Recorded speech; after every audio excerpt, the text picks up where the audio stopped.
आज हमारे पास बाइबल पढ़ने की स्वतंत्रता है। आज हमारे पास चर्च में जाकर आराधना करने की स्वतंत्रता है। हम लोग इकट्ठे होकर कहीं पे भी प्रार्थना कर सकते हैं, चर्चेस में जा सकते हैं, अपने विश्वास को हम लोग प्रकट कर सकते हैं। लेकिन चाइना में ऐसी परिस्थिति नहीं है। चाइना में आज भी भयंकर परिस्थिति है। आज भी लोग अंडरग्राउंड में चर्च चलाते हैं, क्योंकि उनका कानून उनको प्रार्थना करने के लिए, उनका कानून उनको वचन पढ़ने के लिए अलाउ नहीं करता है। आज हम लोग फ्रीली यहाँ पे बैठ के हैं और हम लोग अपने अपने हाथों में अपने अपने बाइबल लेके आए हैं। लेकिन चाइना में बहुत ही कठिन परिस्थिति है। ये एक सच्ची घटना मैं आपके साथ बांटना चाहता हूँ, जो एक अमेरिकन पास्टर ने बताया है। ये सच्ची घटना है और उन्होंने इस बात को अपनी गवाहियों में बताया है। मेरे प्रियो, जब वो पास्टर अमेरिका से चाइना गए, चाइना में कुछ लीडर्स लोग एक जगह पे इकट्ठा होकर वो लोग 3 दिन तक छोटा सा सेमिनार किए, अंडरग्राउंड सेमिनार, क्योंकि वहाँ पे ऐसे हमारे जैसे बैठ के प्रार्थना या सेमिनार लेने की वहाँ पे इजाज़त नहीं है। तो पास्टर ने ऐसे ही जिज्ञासा से पूछा कि अगर अभी पुलिस आ जाए तो क्या होगा। तो वहाँ पे बैठे हुए 20-22 लोगों ने उत्तर दिया कि आपको तो तुरंत 24 घंटे के अंदर आपके देश में भेज देंगे, लेकिन हमको 3 साल के लिए जेल में डाल देंगे। उस पास्टर ने आश्चर्य से बोला, क्या आप मजाक कर रहे हैं? उस पास्टर ने पूछा, आप में से कितने लोग अपने विश्वास के कारण जेल गए? 22 लोगों में से 18 लोगों ने अपने हाथों को उठाया और उन्होंने कहा, हम लोग जेल गए हैं अपने विश्वास के कारण। ये पास्टर को बहुत आश्चर्य हुआ और उन्होंने और जिज्ञासा पूर्वक पूछा कि आप लोग यहाँ पे जो 20-22 लोग बैठे हैं, आप कितने लोगों को अगुवाई करते हैं, या आपके अंडर में कितने लोग हैं? तो उन 20-22 लोगों ने एक दूसरे को पूछकर कैलकुलेट कर कर कहा कि लगभग 20 मिलियन लोग, मतलब लगभग 2 करोड़ लोग जो हमारी अगुवाई में प्रभु पर विश्वास करते हैं और हम उनको लीड करते हैं। पास्टर को आश्चर्य हुआ, एक ऐसे देश में जहाँ पे चर्च जाना मना है, एक ऐसे देश में जहाँ पे खुलेआम प्रार्थना करना मना है, एक ऐसे देश में जहाँ पे बाइबल पढ़ना मना है, ये 18 से 20 लोगों ने 2 करोड़ लोगों को सुसमाचार सुनाया और प्रभु में लेके आया और उनकी अगुवाई कर रहे। बहुत आश्चर्य हुआ इस पास्टर को। इस पास्टर ने अमेरिका से अपने साथ में कुछ बाइबल लेके गए थे। इनके पास लगभग 15 बाइबल थे और वहाँ पे 22 लोग बैठे थे। तो इन्होंने उन 15 बाइबल्स को वहाँ पे बैठे हुए 15 लोगों में बांट दिया और बाकी के 7 लोग जो है उनके हाथों में बाइबल नहीं था। पास्टर ने कहा कि आइए हम लोग पढ़ेंगे, पतरस की पत्री को हम लोग पढ़ेंगे। तो उसमें से एक स्त्री ने अपने बाजू वाले को, जिसको बाइबल नहीं मिला था, उसको उन्होंने दे दिया। मुझे आश्चर्य लगा कि वो स्त्री उस व्यक्ति को बाइबल क्यों दे रही है। और जब हम लोग उस वचन को पढ़ना शुरू कर दिए, तब मैंने जाना कि वो स्त्री जिसने अपना बाइबल दूसरे को दी थी, वो जो हम लोग वचन पढ़ रहे थे पतरस का पहला अध्याय, उसको वो पूरा बिना दे के पढ़ रही थी। मुझे आश्चर्य लगा और जब पढ़ना हो गया तो मैंने उसको रोक दिया। उस पास्टर ने कहा कि मैंने उस स्त्री से पूछा कि आपने पूरा अध्याय पढ़ा? उस स्त्री ने बताया, हाँ, मैं ऐसे बहुत सारे अध्याय मुझे याद है, बाइबल के बहुत सारे किताबों को मैंने रट लिया है। पास्टर ने आश्चर्य से पूछा, वाह, इतने अद्भुत बात, ये आपने कब किया?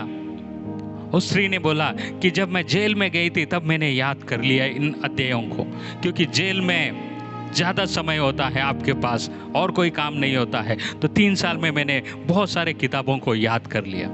पास्टर को बहुत आश्चर्य लगा और उसने पूछा कि जब आप बाइबल, जेल में बाइबल पढ़ते हैं तो क्या पुलिस वाले आपको नहीं पकड़ते? तो स्त्री ने बताया, हाँ, पकड़ते हैं।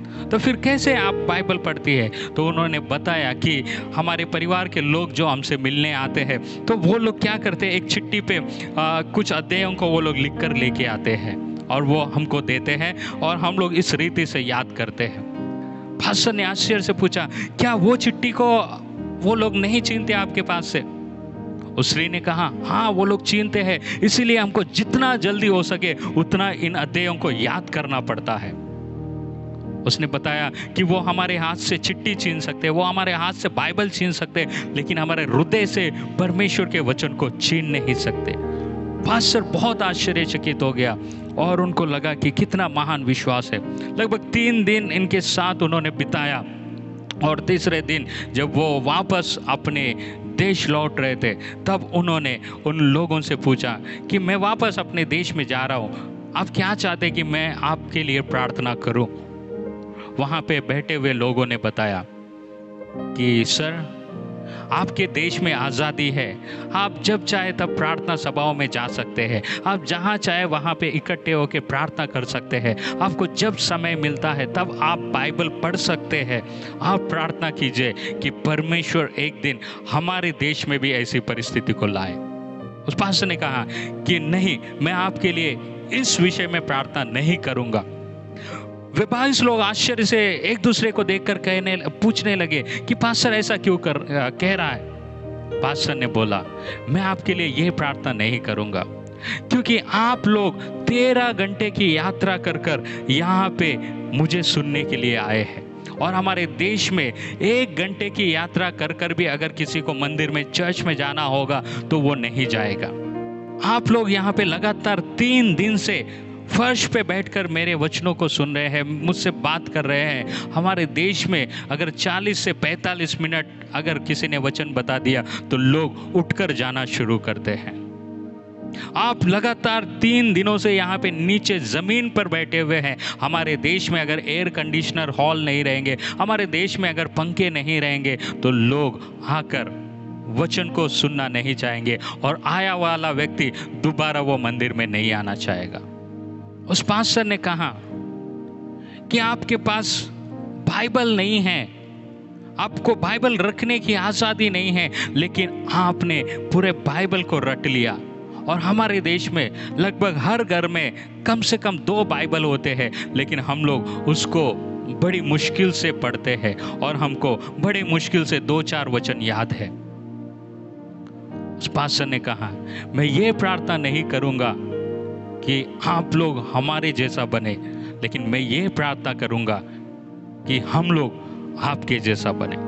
मेरे प्रियो, आज हमारे पास आज़ादी है, आज हमारे पास परमेश्वर का वचन है, आज हमारे हाथों में बाइबल है। आज चर्च में जाने से हमको कोई नहीं रोकता है, प्रार्थना करने से हमको कोई नहीं रोकता है, वचन सुनने से हमको कोई नहीं रोकता है। अगर यदि आप अपने बाइबल को लेके खुलेआम भी पढ़ेंगे तो कोई भी आपको मना नहीं करेगा। लेकिन कितने बार आप दिन में प्रभु का वचन पढ़ते हैं? कितने बार आप प्रभु की उपस्थिति में बैठकर प्रार्थना करते हैं? कितने अध्यायों को आपने याद किया है? कितने वचनों को आपने याद किया है? चाइना आज ऐसे भयंकर परिस्थिति में रहकर भी, अंडरग्राउंड में वो लोग चर्च चलाते हुए भी, बाइबल हाथ में रखने की आज़ादी नहीं रहने के बावजूद भी उनको कई सारे अध्याय याद है, कई सारे वचन याद है, बाइबल उनको पूरा रटा हुआ है, क्योंकि उनके हाथों में बाइबल रखने की परमिशन नहीं है। आपको परमेश्वर ने ये सौभाग्य दिया कि आप परमेश्वर के वचन को लेकर घूम सकते हैं। आपको परमेश्वर ने ये सौभाग्य दिया कि आप लोग जहाँ चाहे इकट्ठे होकर प्रार्थना कर सकते हैं। लेकिन कितना हम लोग विश्वास योग्यता के साथ इन कार्यों को करते हैं? कितना हम लोग परमेश्वर के वचन को पढ़ते हैं? आपको कितने परमेश्वर के वचन याद है? कितने परमेश्वर के वचन कंठस्थ है?